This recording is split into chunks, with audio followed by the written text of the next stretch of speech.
यहाँ लगा रहे हैं.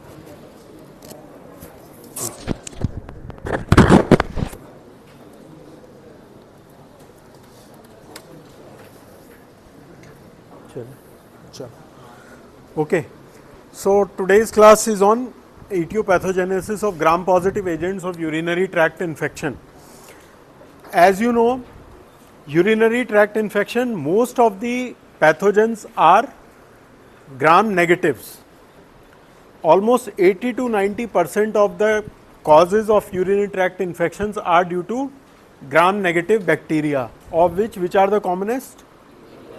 Escherichia coli, Klebsiella, Pseudomonas, Acinetobacter, Proteus, okay, Enterobacter, Citrobacter, all these are the most common causes. Apart from that, 5 to 10% of the cases overall can be caused by gram-positive pathogens also, gram-positive organisms, amongst which the most common ones are Enterococcus and Staphylococcus.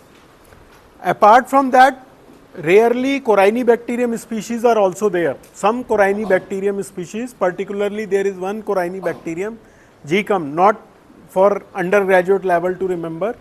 So, that species can also cause urinary tract infection. Apart from that, Candida, fungal UTI. So, we will cover that in another class like fungal UTI. Candida is also a very common cause of urinary tract infection. Okay. So, today's lecture is particularly on etiopathogen of UTI. ऐसा कुछ अलग से unique नहीं है UTI due to gram positive. Most of the factors are the same, which are there for gram negatives also. Okay. So, today's learning objectives are: first, we have to know about the different gram positive bacteria which I have already enumerated. What are the various clinical scenarios or risk factors? In which situation you should expect the infection due to gram positive, a urinary tract infection which is due to gram positive organisms. How to diagnose? What is the diagnostic approach for diagnosing a case of UTI by gram positive, which is actually same as that of gram negative organism. There is nothing unique about it. But there are certain things which I will highlight when I will go on this slide. And last is what is the how to manage for UTI due to gram positive bacteria, what are the treatment approaches. Okay. So, this will be the content. So, पहला थोड़ा revision, you all know this is the anatomical classification. If we do urinary tract infection, it can be divided into upper and lower. Upper includes kidney and ureter. Kidney infection is called as pyelonephritis.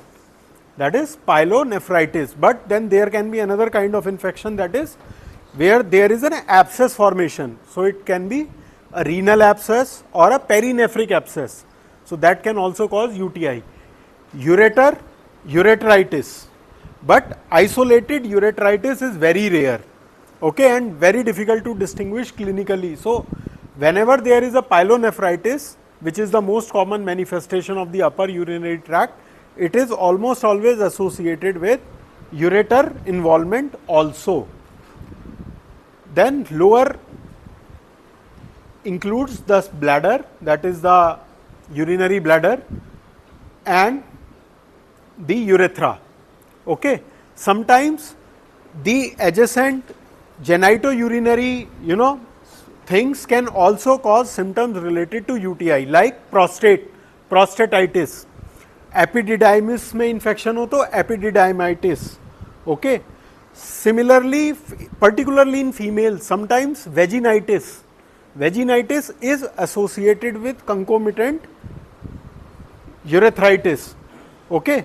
Then urethritis, which can be again classified into gonococcal, non-gonococcal. So, these are the broad syndrome. So, whenever a patient comes with the complaints, you have to assign it to a particular syndrome कि ये क्या है, but sometimes there can be a mixture of syndrome.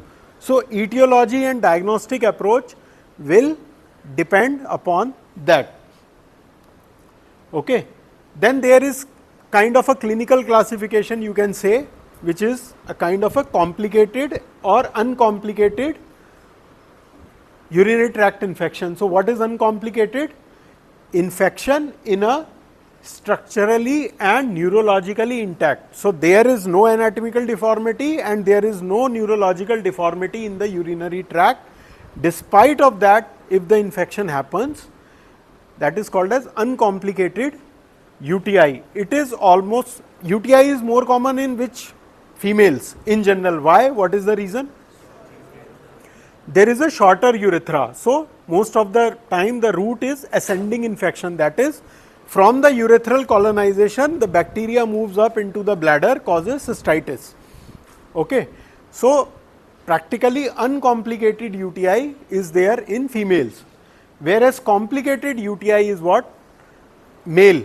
If any infection occurs in male, it is termed as complicated UTI. Pregnant women, children, patient having indwelling catheters, okay, urinary catheter, that is a complicated. Any blockage in the urinary tract which can predispose for infection, like renal calculi, very common condition, renal calculi, it can cause infection.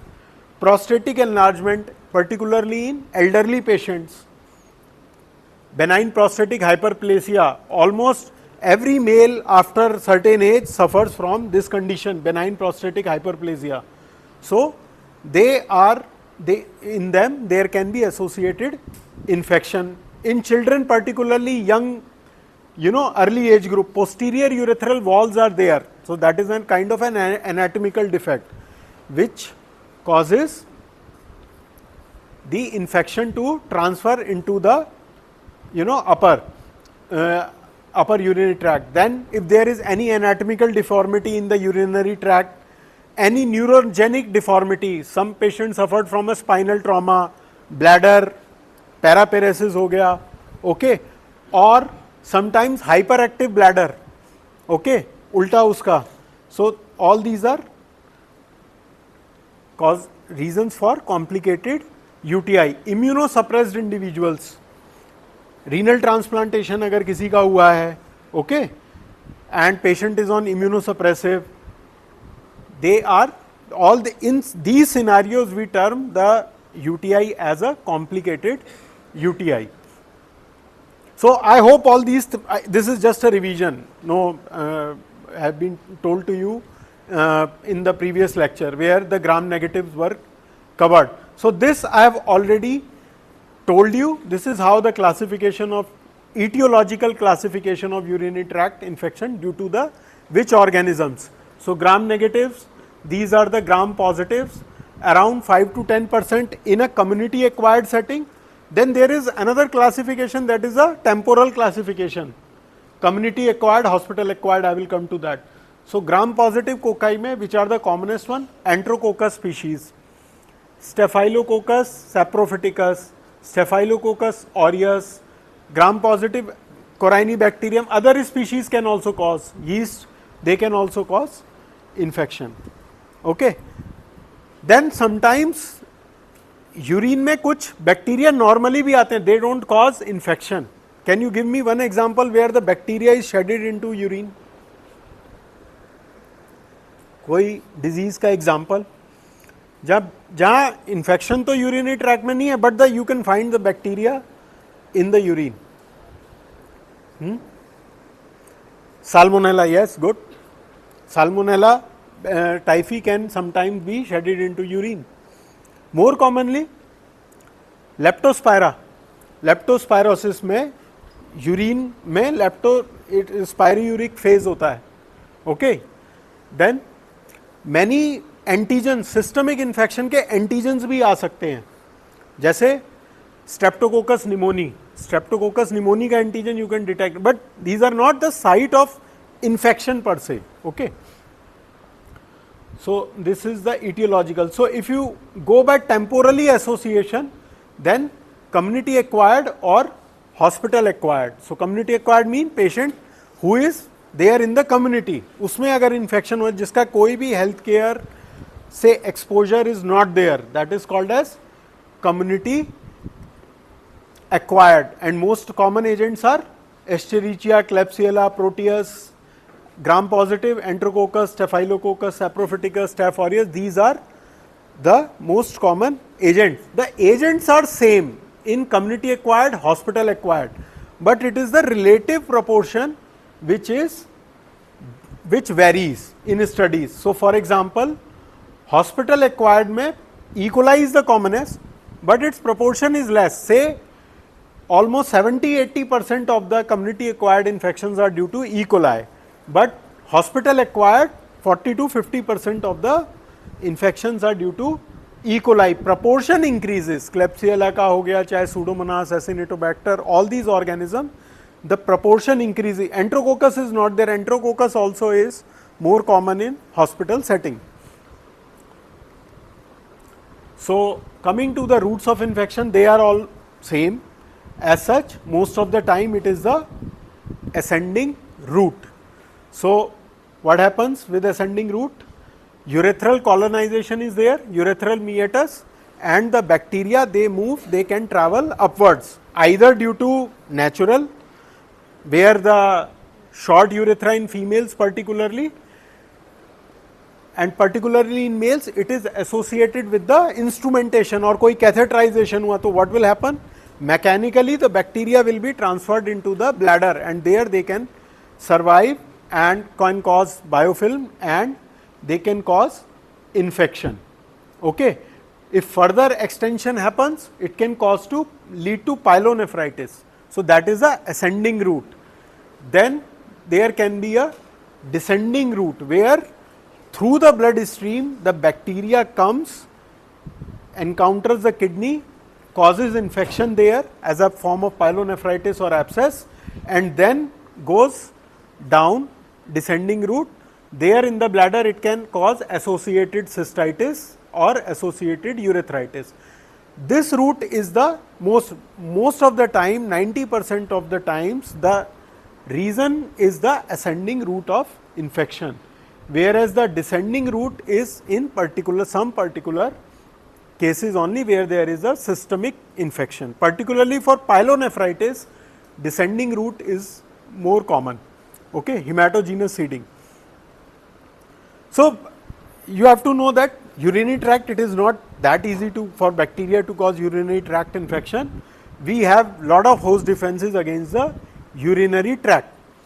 Particularly in case of host defenses, the best protection that we have got is the natural micturition, urinary flow.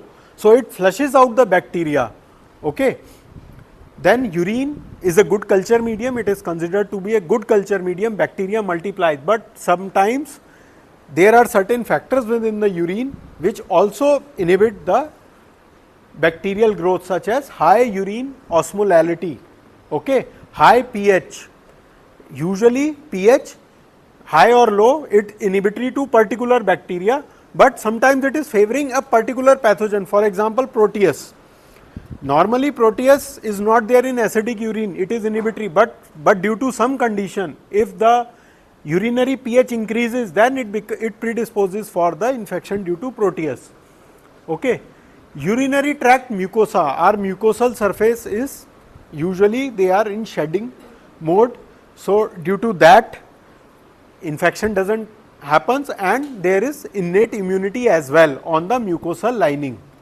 Certain inflammatory responses are there in our body, like polymorphonuclears, they come immediately, there is a site of infection, immediately PMNs will be recruited and they will control the infection. Cytokines, secretory IgA on the mucosal surfaces, antibodies, immunoglobulins are also there. So, these IgA, then TAM horsefall protein, they are usually the kind of a protein which is secreted throughout the urinary tract and it does not let the infection build up. Then ultimately the adaptive immunity is also there in general. So, coming to the gram positive UTI, where these gram, so these are general things about any urinary tract infection, whether it may be due to a gram negative organism or a gram positive organism. Usually this lecture can be covered with gram negatives also. So, coming to the infection due to gram positive organism, of which the most common one is the enterococcal infection. So as you know, name is there, enterococci. So नाम कहाँ से आया? Because it is a part of a normal enteric flora. हमारे stool में enterococcus is one of the most common gram positive coccal organism. So these gram positive cocci enteric flora, जो perennial flora है, our perineal flora is also made similar to the enteric flora. Okay, so that is why E. coli is the most common cause of infection. So this enterococcal UTI, where the multiple species are there, but these are the two common ones, Faecalis and Faecium. So it occurs usually in patients with a history of catheterization or instrumentation. Normally in a community acquired setting, this in UTI due to enterococcus is very rare, it's not that common. Okay, 2 to less than 5% of the cases in community will be due to enterococcus. So this infection occurs due to the mainly due to catheterization or instrumentation, due to which there is upward transfer of the bacteria. It is also associated with recurrent UTIs. Infection doesn't get cleared easily because diagnosis is not that easy sometimes, and associated with a previous history of antimicrobial use. So these are the associations which have been found in the studies where there is a history of recurrent UTI, enterococcus is more common. There is a history of previous antimicrobial use, enterococcus infection is more common. Also, it is more common in patients who are elderly male patients particularly, and associated with prostatitis and epididymitis. So if you encounter a patient who is having these certain demographic characteristic, you have to consider when you are giving the empirical antibiotic therapy. क्योंकि जब आप treat करते हैं, patient आपके पास आया, तो आप diagnosis तो तुरंत कर नहीं सकते, आप तो सैंपल कहेंगे, यूरिन कल्चर, उसकी रिपोर्ट आने में टाइम लगेगा, ग्रोथ होगी, तो तब तक क्या पेशेंट को हम रोक के रखेंगे कि आप रुक जाओ, आपको हम एंटीबायोटिक नहीं देंगे? आपको देना तो पड़ेगा. सो देयर इस इंफॉर्मेशन का क्या यूज है कि you have to consider patient with these condition, you have to cover for the enterococcus, you have to consider that okay this is an elderly patient, इसमें एंट्रोकोकस भी हो सकता है. नॉर्मली तो आप ई कोलाई को ध्यान में रख के एंटीबायोटिक्स देते हैं, but with this condition you have to give this the other antibiotic, the antibiotic choice may vary. Okay, so this is the point of knowing these risk factors. So how does it cause pathogenesis? Same colonization is there, there is a urinary tract manipulation which leads to ascending transmission, that is infection. Okay, but enterococcus mein hematogenous dissemination can also occur, particularly patient who are having enterococcus infection elsewhere in the body. और कहाँ और क्या करता है enterococcus main infection? What other infection does enterococcus causes?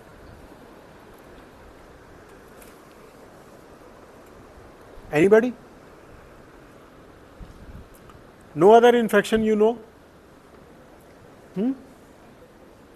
Yes, good. Endocarditis. It can cause infective endocarditis where there can be hematogenous dissemination. Okay. Also, it is a very common pathogen in GI infections like cholecystitis. Okay, it is normally there in the GI flora. It can cause infection anywhere in the body. Okay, but most commonly due to the dissemination from the enteric flora, intestines. Okay. So what are the different virulence factors for enterococcal UTI? So pili are one of the major virulence factor for causation of UTI. Whether it is any gram negative bacteria, pili are for what purpose? What purpose do they serve? Pili? Conjugation. So genetics में अगर हम जाएं तो bacterial conjugation में plasmid transfer, but यहाँ वो नहीं है, अटैचमेंट के लिए मेन पर्पस है. They get attach due to the help of pili, the bacteria attaches to the any intestinal mucosa or any mucosal surface, pili are used for the attachment. Then certain cell surface polysaccharides are there which inhibit killing by PMN. So, that is a protective mechanism that is available.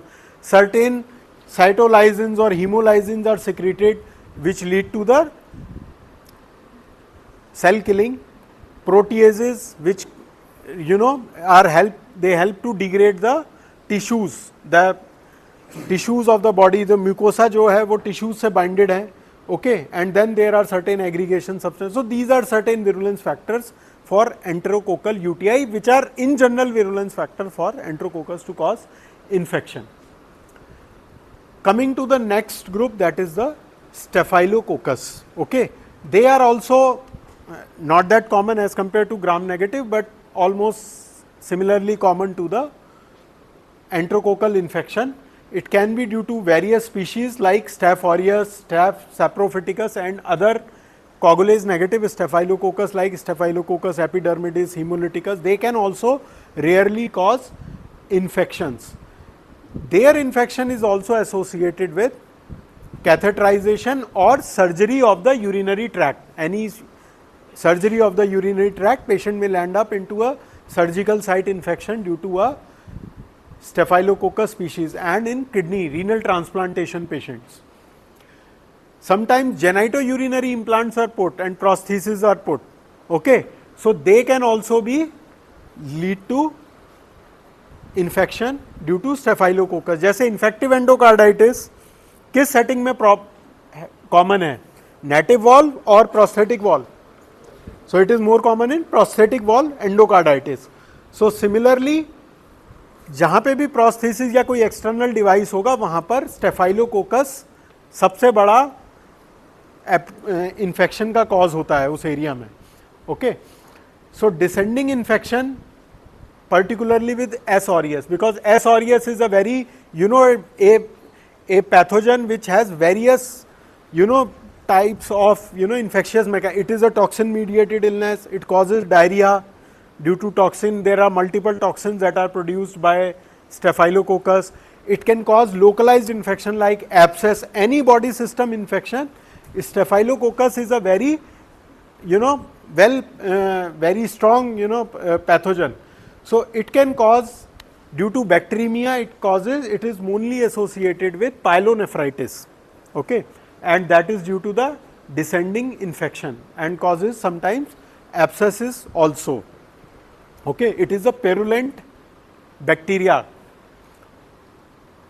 Coming to the third bacteria that is more common among gram positive is a Staphylococcus saprophyticus. Now Staphylococcus saprophyticus is a coagulase negative species, but it is a kind of a slightly unique bacteria in terms of its pathogenesis, that it particularly causes UTI in young females, sexually active young females, particularly after intercourse or during the menstruation, and it moniker has been given to it, that is the honeymoon cystitis. Okay, after the honeymoon, a young female suffers from the cystitis. Staph saprophyticus has been known to be one of the major cause. It also shows a seasonal predilection, that is in the summer due to the humid environment. This infection is more commonly seen in particularly summer months. It has got in its pathogenesis a unique adhesion protein, which produces abundant urease. So urease splitting is one of the major virulence factor particularly in bacteria in causation of UTI. Okay, and it's one of the diagnostic characteristic is that it is resistant to novobiocin. It is used in the lab for its identification that other coagulase negative Staphylococcus species, they are susceptible to novobiocin. It is one of the rare only species which is resistant to novobiocin. So these are certain. So what are the virulence factor for Staphylococcus? First and foremost, biofilm formation. So it has a property of making biofilms, which are aggregations of bacteria in a sessile environment, which are there, antibiotics cannot penetrate inside them. So Staphylococcus is a very potent biofilm producer. So it is associated with catheter surfaces, prosthesis surfaces. Okay. Then its structural component, peptidoglycan, teichoic acid, these are part of the normal cell wall. These are also certain virulence factors. Then it secretes multiple proteins which are serve different functions like adhesin proteins, autolysins, enzymes, and sometimes the toxins also. So one particular toxin, delta toxin produced by it is associated with urinary tract infection. So this is in general about these organisms. Lab diagnosis. So lab diagnosis approach is same. अगर UTI suspected है तो sample of choice is the urine sample. Urine sample has to be collected like how? It has to be midstream urinary sample. Okay, चाहे male हो चाहे female हो, we don't have to give the initial part, we don't have to give the last part. So after the initial micturition, then you have to ask the patient to collect that part of sample. Okay. So what is important? एक चीज concept आपने सुना होगा, significant colony count, 10 to the power 5 रट गया होगा अब तक, है ना, कि 10 to the power 5 colony count है तो वो सिग्निफिकेंट है उसके बाद. तो ऐसा नहीं है clearly. Okay, particularly with gram positive patients, gram positive agents. If a patient, in a patient you are getting a growth of gram positive organism that is less than 10 to the power 5, patient is symptomatic, it could be pathogenic. Okay. So in gram positive organisms, low colony count may be significant. That is one of the major message. Presence of pus cells or pyuria, that is also more common with gram positive organism. Diagnosis, culture is the mainstay of the treatment. So we have to culture it. So normally this is the colony of a Enterococcus, very small pinpoint colony of Enterococcus is there, translucent, whereas as compared to that colony of Staphylococcus, it is slightly bigger and opaque colony. Both colonies are lactose fermenting on clad agar, which is the preferable media. Why we choose clad agar? For why we don't use McConkey agar for diagnosis of UTI? Why we use clad agar? Lactose fermentation वो तो दोनों पे पता लग जाएगी, तो उससे क्या है, वो तो स्वार्मिंग तो उसमें भी नहीं होती, मैकॉन्की में भी नहीं होती. हाँ, यस, बोलो, बता दिया. प्रोटीएस स्वार्मिंग तो मैकॉन्की पे भी नहीं होती, मैकॉन्की पे भी नहीं होती है, वो भी उस पर भी इनहिबिट हो जाती. What is the main reason for using CLED agar? PGs,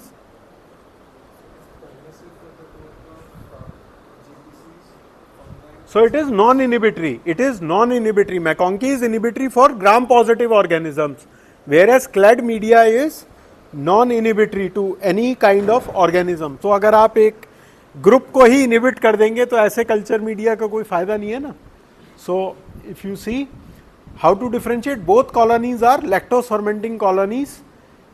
Enterococcus produces small colonies. Staphylococcus colonies are around 2 to 3 mm after overnight incubation. Translucent, texture is translucent, whereas Staphylococcus colonies are much more thicker, they are opaque. Enterococcus colony is moist colony. Okay, just like a gram negative, जैसे E. coli की colony होती है, but it will be smaller, whereas Staphylococcus की colony जो होती है वो dry colony होती है थोड़ी. आई होप ये these people will show you in the practical class कि how does the colony looks like and you will be handling that. Then catalase test, important test. Enterococcus is catalase test negative, whereas Staphylococcus is catalase positive. So you can differentiate on the culture plate between the two organisms easily, whereas species difference between Enterococcus you cannot do that on culture plates. For that you require further biochemical tests. So this is just the colony they look like. So what are the general biochemicals for enterococcus which they will show you? One is the catalase that you already know. Then there is a test called as PYR test. Okay, slightly tongue twister. Pyrrolidonyl aryl amidase enzyme. It detects the presence of this enzyme by hydrolyzing this substrate, pyroglutamic acid beta naphthylamide. So when the bacteria, if produces this enzyme, it will cleave this substrate and produce a compound that is cherry red in color. So this can be performed on a disc. There is disc containing substrate. You streak bacteria just like oxidase test, and after some time it will give a, if it is positive, it will give a positive reaction. You can do this test after overnight growth. In a agar slope, you culture enterococcus, and when you add the reagent, the colonies will become cherry red color. So that is the PYR test. Then another biochemical, that is 6.5% NaCl. So our body has 0.9% isotonic NaCl. So this bacteria can resist sodium chloride, that is very important property, up to a higher concentration. So in this simple 6.5% NaCl solution, it is able to grow and produce turbidity. Then there is another test that is called as bile esculin test. So this is a bile esculin media. I think light se proper nahi dikh raha hai. So negative, it contains bile, ox bile with peptone. So bile enterococcus ke liye, growth ke liye, you grow it in a media which has bile. Along with the esculin, that is the substrate, the bacteria will cleave the esculin and convert it into esculatin, which is naturally black in color. So brownish black color ka media it will turn out, that is called as bile esculin positive. So this is also one of the characteristic of enterococcus. But for species, enterococcus faecalis है, faecium है, उसके लिए there is a biochemical called as arabinose. Just like glucose fermentation, simple sugar fermentation test, arabinose fermentation, E. faecium is positive and faecalis is negative in the glucose fermentation.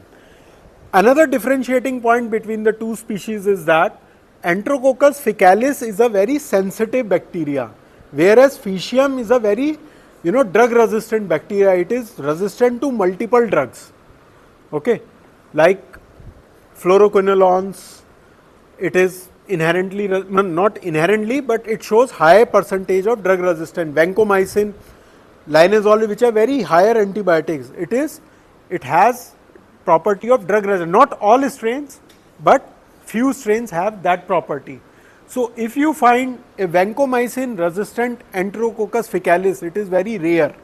This property is common in enterococcus faecium. Coming to the identification approach of staphylococcus, it is catalase positive. For staphylococcus, we do coagulase test. You have already done slide talk coagulase, tube coagulase. So this is an example of a tube coagulase where this is a plasma, ideally rabbit plasma, in which it causes it to clot. So when you tilt the tube, there is no clotting in this. It is in a liquid form. Whereas here, in a positive reaction, the coagulase enzyme has clotted the plasma, and there is a egg-like opacity that is formed. Other biochemicals can be used for identification of cones. For Staphylococcus aureus, this much is okay. Slide and tube, because it shows both reaction positive, whereas mannitol is fermented urease. Urease is positive, particularly Staph saprophyticus gives urease test positive. Novobiacin disc resistance. Okay, these are certain tests that we try to do. Up to automated system hai, so we use the automated systems that are there which can give you identification. So, but in a conventional lab, this is how they are identified. Now, how to manage? So, manage if there is an indwelling catheter. So, first thing is it is preferable that you remove the catheter. Sometimes in some cases even removal of the catheter can cure the patient of symptoms, okay. But usually the antibiotic coverage is given. So for treatment of UTI, what are the empirical drugs, what are the drug of choices? अगर किसी को UTI हो जाए तो कौन सी commonly antibiotics हम देते हैं, which are empirical drugs? Without any culture, if you give 70 to 80% of patient symptoms will resolve. बताओ.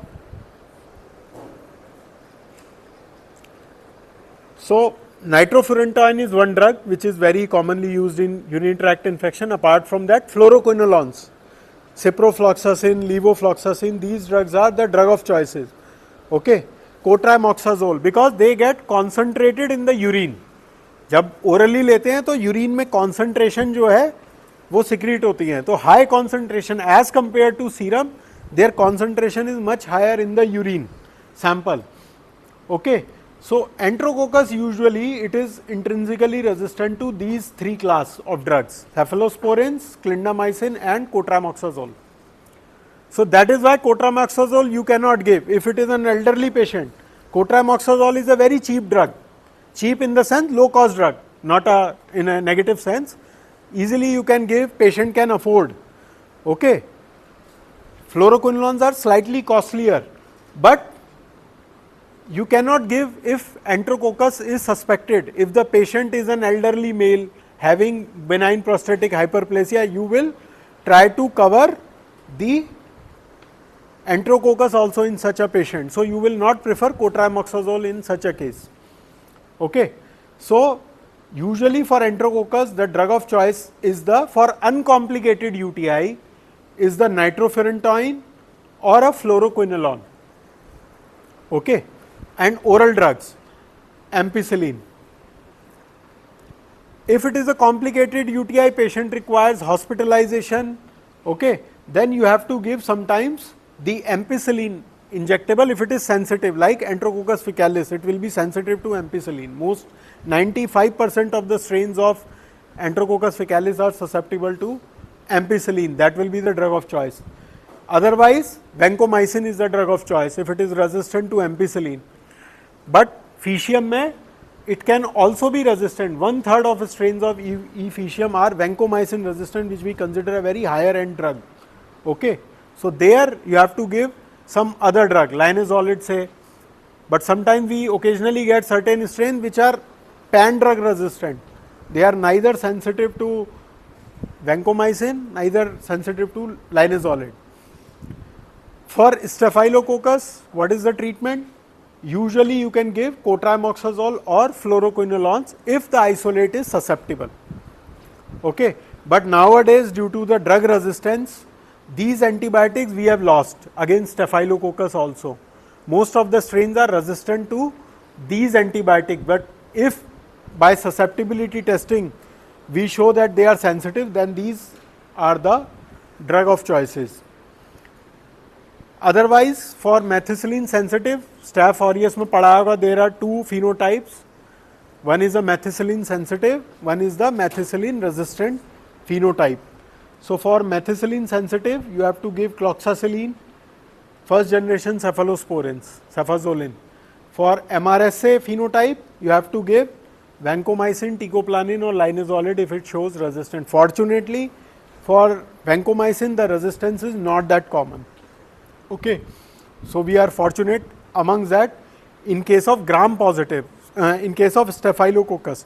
But for enterococcus faecium, 1/3 of the strains are resistant to even vancomycin.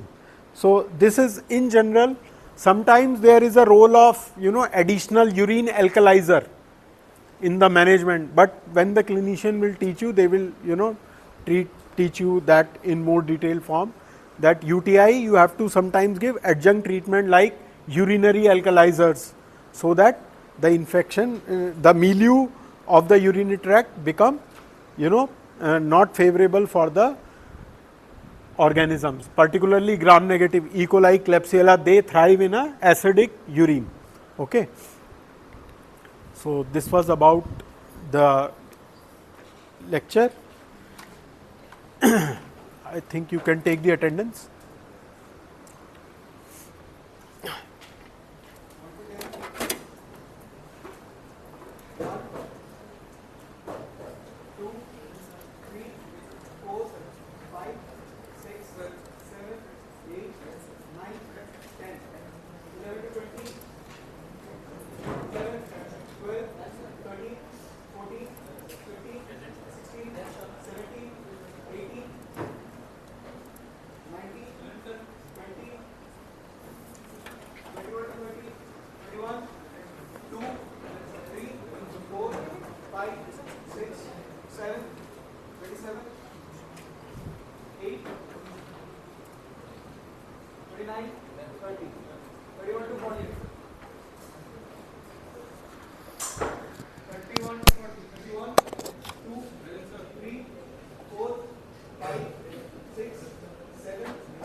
देखो यहाँ जाना है गूगल में, ठीक है, उसके बाद ये लेक्चर थिएटर का ईमेल है, ठीक है, तो हमें जीमेल में जाना है।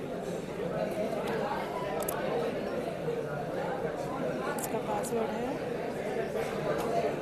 LT@AIMS, ठीक है, किसी को बताना नहीं है बच्चों को। आई होप कि यही हो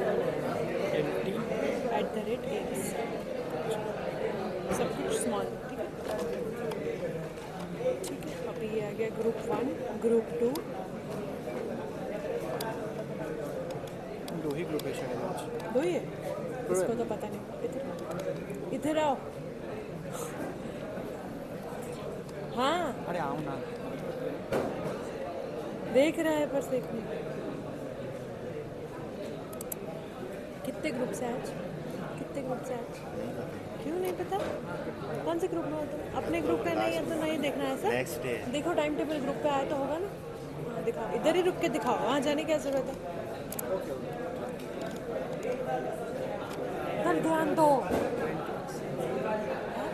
हाँ तो ध्यान तो क्या बोल रहे हो? वो आ जाएंगे टंडन सर। सुनो इधर देखो, ये हमने ओपन किया, ठीक है, क्या चाहिए आपको?